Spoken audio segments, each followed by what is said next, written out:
چھوٹی مخلوقات میں چھپے الہی راز. مطلب ہمارا مقصد آج یہ کھوج لگانا ہے کہ چیونٹی اور مکڑی جیسی بظاہر حقیر مخلوقات انسان کو کیا سکھا سکتی ہیں. ہاں بالکل، کیونکہ قدرت صرف خوبصورتی نہیں ہے بلکہ اس میں ایک بہت بڑی رہنمائی بھی چھپی ہے. یہی تو بات ہے. دیکھیں، ہم نے بائیو میمکری کے ذریعے پرندوں کو دیکھ کر ہوائی جہاز بنانا تو سیکھ لیا ہے کہ کیا انسان نے کبھی ان چھوٹی مخلوقات سے کوئی جذباتی یا روحانی رہنمائی لینے کی کوشش کی ہے؟ یہ بہت زبردست نقطہ اٹھایا ہے آپ نے. ہم ظاہری ٹیکنالوجی اور ڈیزائن کاپی کرنے میں تو بہت ماہر ہو گئے ہیں، لیکن ہم اکثر یہ بھول جاتے ہیں کہ ان مخلوقات کے کام کرنے کے انداز میں کچھ ایسے پیٹرنز ہیں جو انسان کی پیچیدہ زندگی کے کئی مسائل حل کر سکتے ہیں. تو چلیں سب سے پہلے چیونٹیوں کی دنیا کو ہی دیکھ لیتے ہیں. مطلب عام طور پر ہم انہیں صرف دیواروں پر چلتے دیکھتے ہیں، لیکن ان کا معاشرہ حیرت انگیز حد تک منظم ہوتا ہے. یہاں کوئی ایگو یا ذاتی مفاد بالکل نظر نہیں آتا. جیسے ہمارے ذرائع میں قرآن کے ایک واقعے کا حوالہ دیا گیا ہے جہاں ایک چونٹی اپنی قوم کو باقاعدہ خبردار کرتی ہے کہ جلدی سے اپنے گھروں میں داخل ہو جاؤ تاکہ کچھ لے نہ جاؤ. بالکل، یہ محض اپنی جان بچانے کی بات نہیں تھی بلکہ اس میں ایک شاندار اجتماعی فکر اور پوری قوم کے تحفظ کا شعور نظر آتا ہے. اور یہ سن کر مجھے سچ میں ہمارے آج کے جدید کارپوریٹ کلچر کی یاد آ گئی.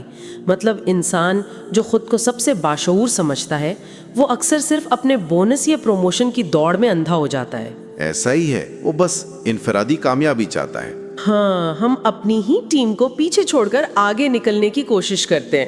ایسا لگتا ہے کہ انسان کا غرور اسے ایک چھوٹی سی چیٹی کے نظم و ضبط سے بھی کہیں پیچھے لے گیا ہے. یہی تو اصل نقطہ ہے. دیکھیں، چیونٹی کے پاس کوئی بڑا ہجوم یا سائز نہیں ہے، لیکن اس کے پاس ایک واضح مقصد ضرور ہے. یہ ہمیں عاجزی سکھاتی ہے. یہ بتاتی ہے کہ بقا کسی اکیلے کی طاقت میں نہیں ہوتی بلکہ اجتماعی ہم آہنگی میں ہوتی ہے. اور انسان اکثر اپنی بڑی حیثیت کے ذوم میں اس بنیادی اصول کو نظر انداز کر دیتا ہے. اچھا، اگر چیونٹیاں اپنی انا ختم کر کے ایک ساتھ چلتی ہیں تو ذرا اس مخلوق کے بارے میں کیا خیال ہے جو بالکل تنہا اپنا گھر بناتی ہے؟ آپ مکڑی کی بات کر رہی ہیں؟ بالکل، مکڑی جو اپنا گھر بناتی بھی ہے تو صرف دوسروں کو پھنسانے کے لیے. یہاں مجھے ایک بہت بڑی کنفیوژن ہے. ہمارے نوٹس میں ایک طرف تو یہ لکھا ہے کہ قرآن مکڑی کے گھر کو کمزور ترین کہتا ہے، لیکن سائنس تو یہ ثابت کر چکی ہے کہ اسپائڈر سلک یعنی مکڑی کا جالا مٹیریل کے لحاظ سے سٹیل سے بھی زیادہ مضبوط ہوتا ہے. دیکھیں، یہاں بات مٹیریل کی مضبوطی کی نہیں ہو رہی بلکہ سٹرکچر اور اس کے حقیقی مقصد کی ہو رہی ہے. مطلب ظاہری مضبوطی نہیں، اندرونی مقصد. ہاں، کیونکہ مکڑی کا جالا ایک شاندار پھندا تو ضرور ہے، لیکن کیا یہ ایک گھر کے طور پر کوئی تحفظ فراہم کرتا ہے؟ مطلب یہ نہ تو شدید گرمی سے بچا سکتا ہے اور نہ بارش سے. اور سب سے بڑی بات، ان کا سماجی ڈھانچہ بھی انتہائی خود غرضانہ ہوتا ہے. واہ، یہ تو واقعی ایک نیا زاویہ ہے.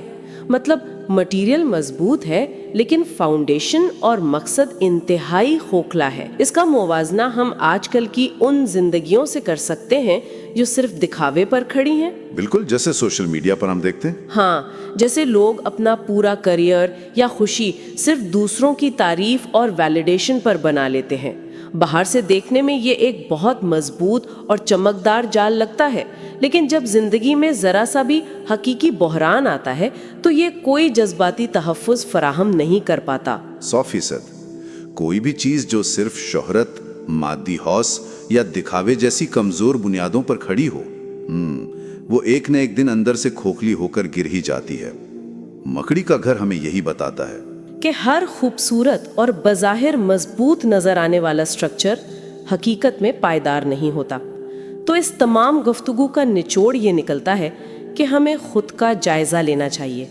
کیا انسان کے کام کرنے کا طریقہ چیونٹیوں جیسا بام مقصد ہے یا ہم محض مکڑی کی طرح دکھاوے اور وہم کے جال بنا رہے ہیں؟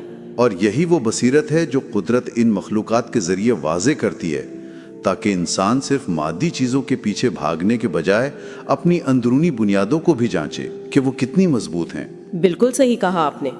اور اس جائزے کو ختم کرنے سے پہلے ایک ایسی سوچ جو ان ذرائع سے ذرا ایک قدم آگے کی بات ہے. آج کل ہر طرف آرٹیفیشل انٹیلیجنس اور نیورل نیٹ ورکس کی بات ہو رہی ہے جو انسانی دماغ کی نقل کرتے ہیں. ہاں، AI کا تو بہت چرچا ہے. تو ذرا سوچیں، اگر مستقبل کی ٹیکنالوجی انسان کی متضاد سوچ کی بجائے چیونٹیوں کی اس سوارم انٹیلیجنس اور بغیر ایگو کے اجتماعی شعور کی نقل کرنا شروع کر دے تو کیا وہ دنیا کے لیے زیادہ بہتر اور پائیدار فیصلے نہیں کرے گی؟ یہ یقیناً ایک ایسا سوال ہے جو مزید غور و فکر کی دعوت دیتا ہے۔